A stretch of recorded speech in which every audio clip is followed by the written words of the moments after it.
In today's lecture, we see geometrical meaning of derivative. In last lecture, we see derivatives of composite function, and also we studied what is meant by composite function. So now in this lecture, we see geometrical meaning of derivative. So first we draw coordinate axis, that is x-axis, and here is y-axis. So that is x dash and it is y dash.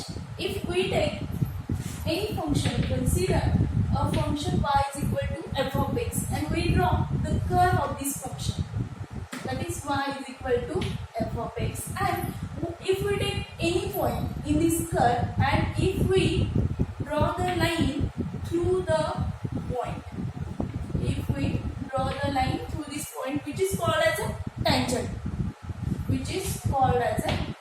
so if this is our function y is equal to f of x, and from this curve if we take any point and draw the curve, then if we take the derivative of this function with respect to x, then we get the slope of this tangent.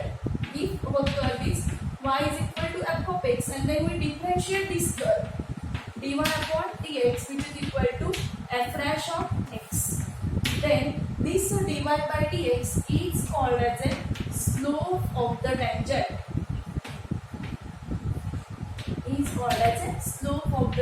Suppose it is called as a PQ. If we differentiate this curve, then we get the slope of tangent which are passing through this curve at any point. So it is called as a Px, y. If we differentiate the curve, then we get the slope of tangent, which is a geometrical meaning of a derivative. So if you have any curve and we have to find the slope of the tangent, so we have to only take the derivative of this curve at any point, then we get the slope of the tangent. Now in this lecture we also study one theorem which is very important for our board exam, which is called as an inverse function theorem, which is even asked for 3 or 4 marks. Inverse function theorem. Write the statement of the theorem first. Derivatives of inverse functions. Very important theorem. Derivatives of inverse functions.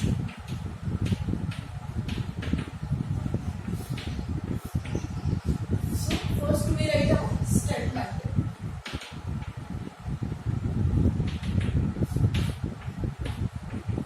If y is equal to f of x is a differentiable function of x,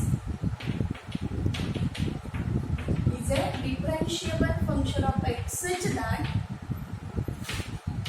x is equal to f inverse of y exists, and it is finite, such that x is equal to f inverse of y exists and it is finite, then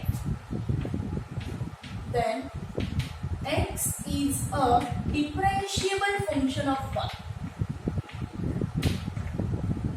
When x is a differentiable function of y, that is dx upon dy is equal to 1 upon dy upon dx, since the denominator not equal to 0. In also last lecture we studied the same theorem, derivatives of composite function theorem, and in this lecture we see derivatives of inverse functions theorem. So here we have to give that y is equal to f of x is a differentiable function of x, and its inverse function x is equal to f inverse y exists, and then we have to ask to prove x is a differentiable function of y, that is x in the term of y. So we have to differentiate, show that dx upon dy is equal to 1 upon dy upon dx, where this denominator not equal to 0. So the proof is same to derivative of composite theorem. So first here we take increments of x and y. So let us consider let delta x be the smallest increment,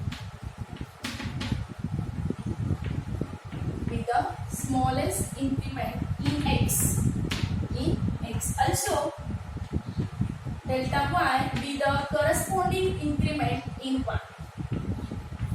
with the corresponding increment in y. And here we have to given that. So here first we write y is equal to f of x is a differentiable function of x. That is we have to given this function. That is x, y is depend on x. So if delta x becomes 0, then delta y tends to 0.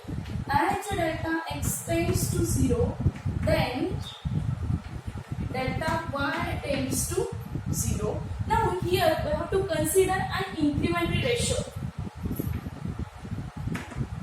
Consider an incrementary ratio.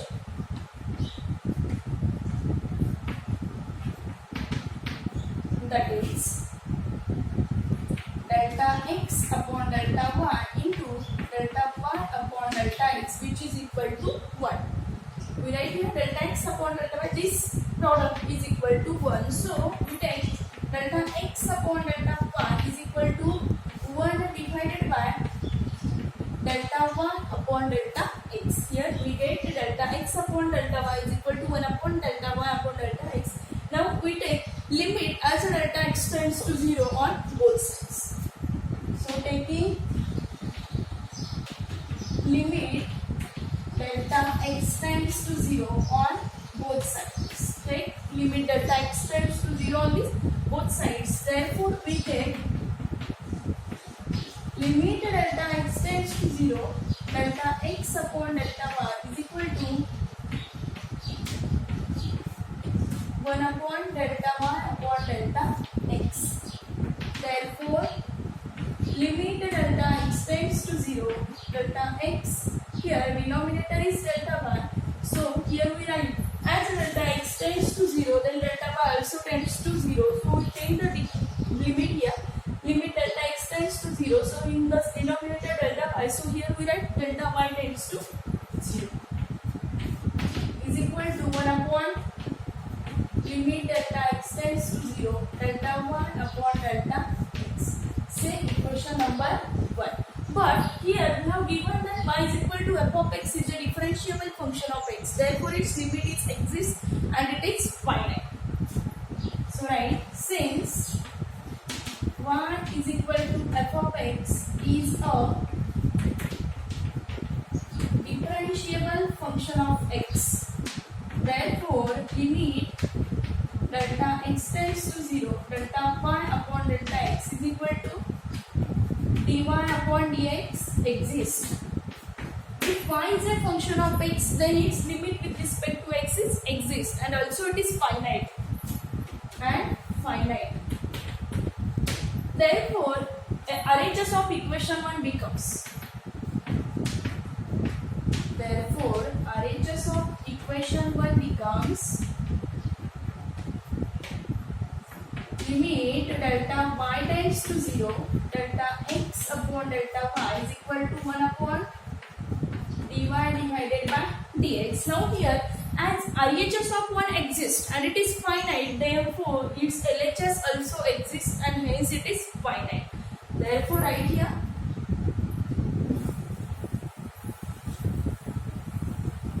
as RHS of 1 exists,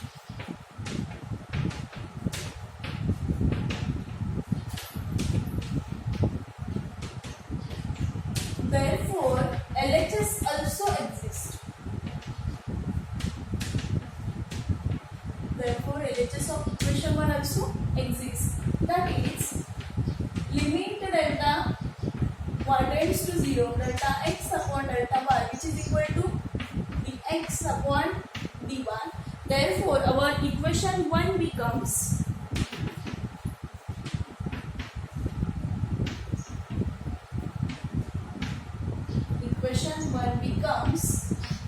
dx upon dy is equal to 1 divided by dy upon dx, where dy upon dx is not equal to 0, hence it is proved, which is very important theorem.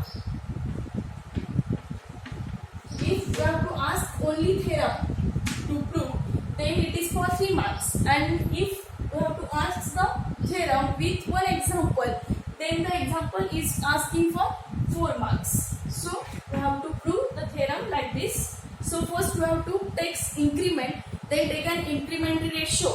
After that, taking limit as delta x tends to 0 on this both sides. Here we have to change the limit because here denominator is delta y, and in start we write if delta x tends to 0 then delta y also tends to 0. So here we change this delta x by delta y, and we given that y is equal to f of x is a differentiable function of x, therefore its limit is exists, and that is dy upon dx. And if RHS is exists, then its LHS also exists, and it becomes dx upon dy. So our equation 1 becomes dx upon dy is equal to 1 upon dy upon dx, which is called as an inverse function theorem. And with the help of this theorem, we have to solve our next exercise, that is exercise 1.2. First of all, we see derivatives of inverse trigonometric functions.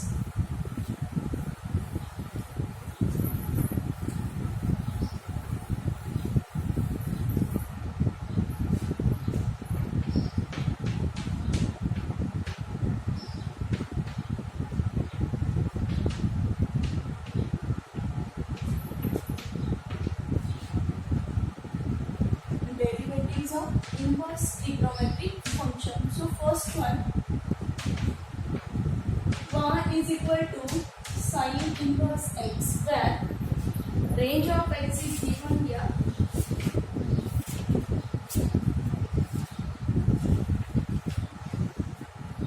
X lies between -1 to 1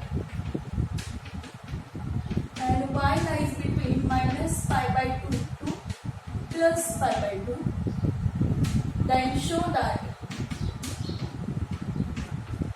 dy upon dx is equal to 1 upon under root 1 minus x square. We have to prove the derivative of this inverse trigonometric function, write sine inverse x. If y is equal to sine inverse, let us see proof. Given that y is equal to sine inverse x, so here we write x is equal to sine y, here sine inverse, so in this side it becomes sine y, so x is equal to, we get sine y. Now here x is a function of y, so we differentiate this x with respect to y.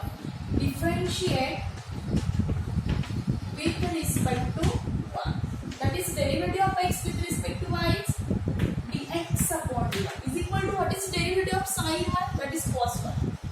Derivative of sine y is cos y, but we have to show that dy upon dx, and which is in the term of x. Here we get dx upon dy is equal to cos y, so simply we write this cos y as a root cos square y. We write cos y as a root cos square y, so we get, we know that 1 plus cos square plus sine square is equal to 1, therefore cos square is equal to 1 minus sine square y, and 1 minus sine square, value of sine y is x, so sine square is 1 minus x square, dx upon dy. So this value is plus or minus under root 1 minus x square. Now here y is in the -pi/2 to pi/2, that means the y lies in the first and fourth quadrant, and in first and fourth quadrant cos y is always positive. So here we take in first and fourth quadrant cos y is always positive. Cos y is always positive. Therefore, the value of dx upon dy is equal to, only we take root 1 minus x square. Value of dx upon dy is root 1 minus x square. Therefore, by inverse function theorem,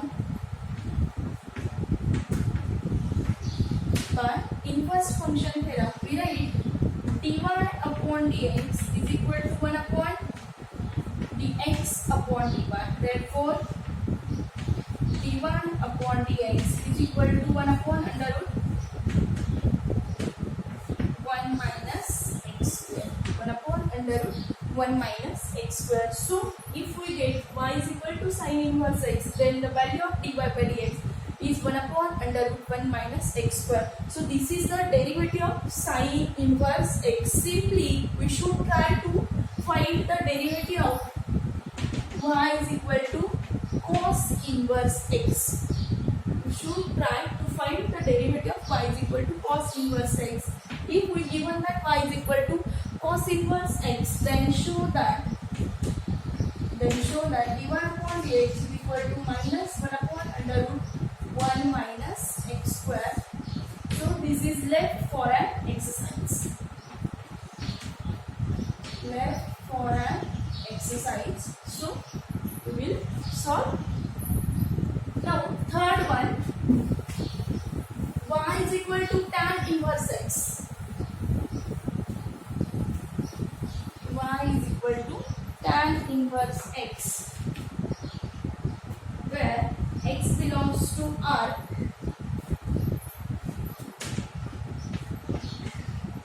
That means its domain for x is whole real number and y lies in the quadrant minus pi by 2 to pi by 2. So again here we have given that y is equal to tan inverse x. So right here y is equal to tan inverse x. So x is equal to will get tan 1. X is equal to tan 1. So differentiate with respect to y. Differentiate with respect to y. Therefore value of x is x upon dy and the derivative of tan is sec square 1. Then right here show that dy upon dx is equal to 1 upon 1 plus x square. If y is tan inverse, then its derivative is 1 upon 1 plus x square. So derivative of tan y is sec square y, and we know that 1 plus tan square theta is sec square theta. So instead of this sec square theta, we write 1 plus tan square y. And what is the value of tan y? That is x. So here instead of tan square, we write x square. So the value of dx upon dy is 1 plus x square, and you have to find dy upon dx. So here we use inverse function theorem. Therefore, by inverse function theorem,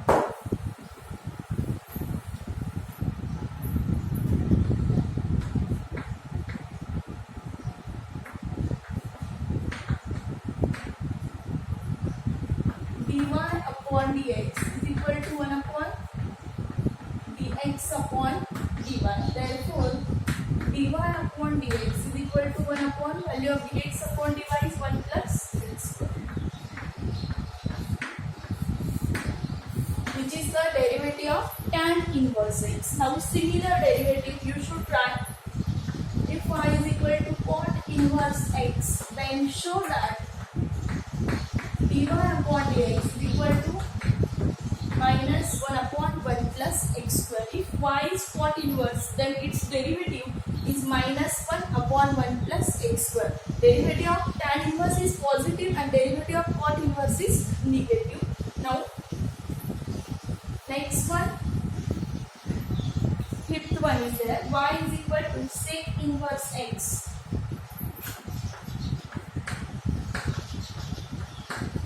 Y is equal to sec inverse x. Such that mod x is greater than 1. That means it lies between minus 1 to plus 1, and the value of y is lies in the 0 to 1. Value of y lies in the 0 to 1. So y is equal to sec inverse x. Therefore x is equal to will get sec 1. So differentiate with respect to y. Differentiate with respect to y. Therefore dx upon dy is equal to derivative of sec theta is sec theta into tan theta.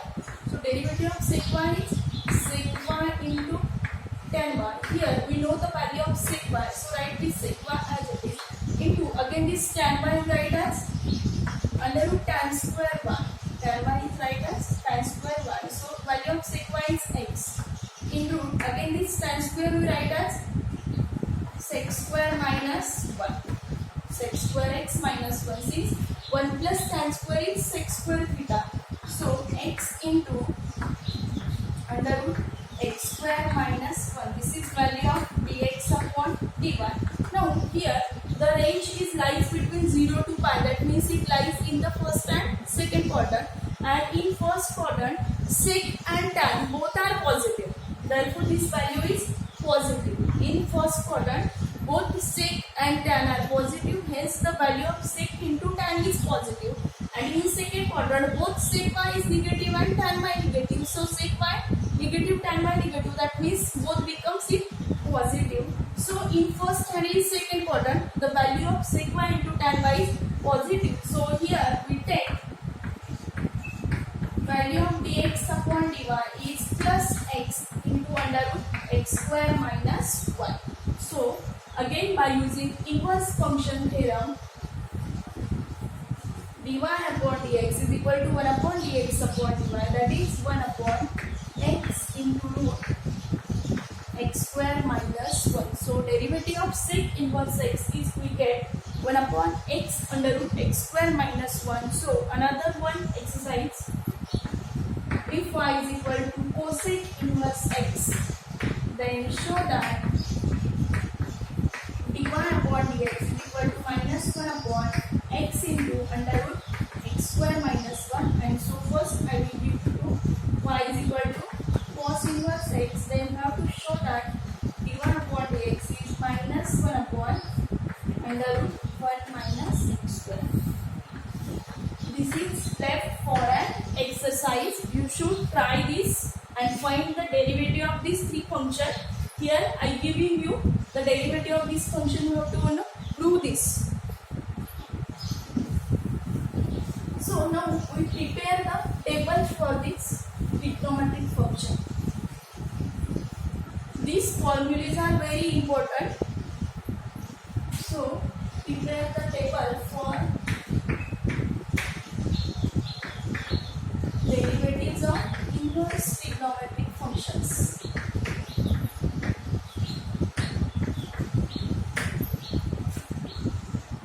So right here functions and their derivatives. Also we write here in domain. So first function is sin inverse x. So what is derivative of sin inverse x? 1 upon under root 1 minus x square. So remember the range of this function. X lies between minus 1 to 1 and the y lies between minus pi by 2 to plus pi by 2. Second, cos inverse x. Derivative of cos inverse is same but it is negative. Here some functions are positive and some functions are negative. That means the graph of this function is increasing if derivative is positive, and if the graph of this function is decreasing, then its derivatives are negative. Tan inverse x 1 upon 1 plus x square. Cot inverse x, its derivative is 1 up minus 1 upon 1 plus x square. Sec inverse x, the derivative is 1 upon x under root x square minus 1. And cosec inverse x, derivative is minus 1 upon x into under root x square minus 1. Remember the range of this function for tan and sec inverse x, the domain of x is whole real number and the range of cos y is minus pi by 2 to plus pi, and for sec inverse x it is 0 to pi. Now we see derivatives for inverse trigonometric composite functions.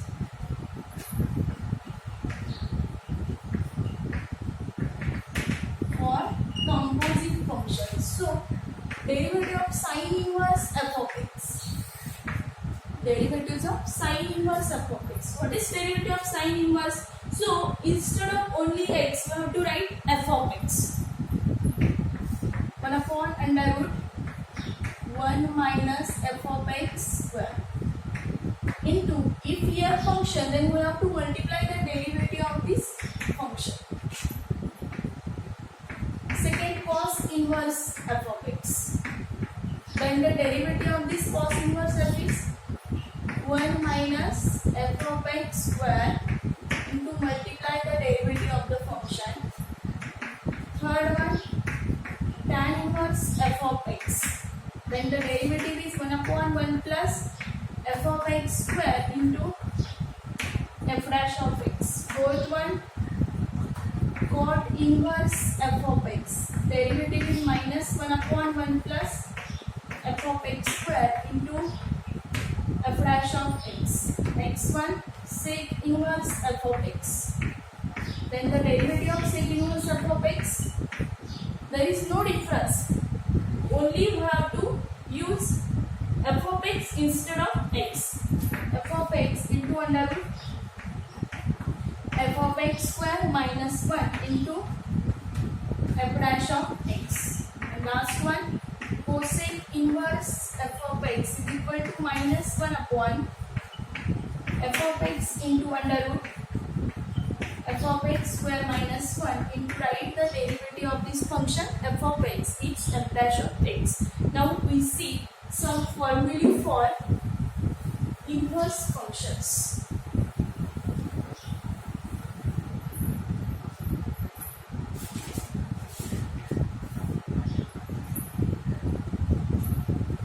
Some important formulas.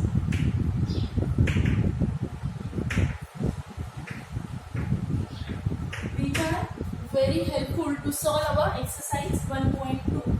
So first formula is there. Sine inverse of sine theta is equal to theta.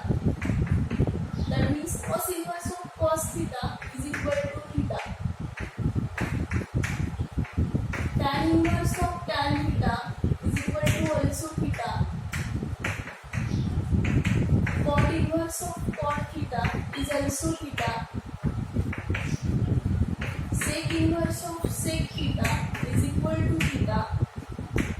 Cosec inverse of cosec theta is also theta. Sine inverse of sine, that means sine inverse of sine will get cancelled and we will get only angle theta. Now next one, if we have sine inverse of cos theta, if we have to find sine inverse of cos theta, we have to use a simple formula for cos theta, that is allied angle formula. Instead of this cos theta, we know that cos of pi by 2 minus theta is sin theta. So here we write cos of sin of pi by 2 minus theta, which is equal to cos theta. So sin inverse of sin pi by 2 minus theta is equal to, we get pi by 2 minus theta. For all this trigonometry, we write this cos inverse of sin theta is equal to cos inverse of, again this sin theta, instead of this sin theta we write cos of pi by 2 minus theta, which is equal to pi by 2 minus theta. For all these trigonometric function, tan inverse of cot theta, that is tan inverse of tan pi by 2 minus theta. Tan inverse of cot theta, we write tan inverse of tan of pi by 2 minus theta, which is equal to pi by 2 minus theta. For all those cot inverse, sec inverse and cosec inverse, we know that sec of pi by 2 minus is cosec. Cosec of pi by 2 minus theta is sec theta. So we will write these three formulas for cot inverse, sec inverse and cosec inverse. Now sin inverse x is equal to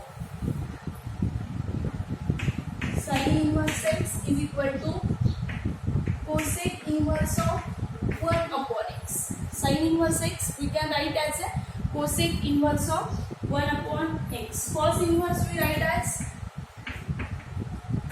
cos inverse x is equal to sec inverse of 1 upon x. And tan inverse x we write cot inverse of 1 upon x. And another formula, important formula, sin inverse x plus cos inverse x is equal to pi by 2. Sin inverse x plus cos inverse x is pi by 2. And one tan inverse x plus cot inverse x is also pi by 2. The value of these two trigonometric functions, sin inverse plus cos inverse is pi by 2 and tan inverse plus cot inverse is also pi by 2. And the formula for trigonometric function tan inverse x plus tan inverse y is equal to tan inverse of x plus y divided by 1 minus xy, and tan inverse x minus tan inverse y is equal to tan inverse of x minus y upon 1 plus xy. These are very important formulae which are we use to solve our exercise 1.2. And in this lecture, in next lecture, we solve our exercise 1.3.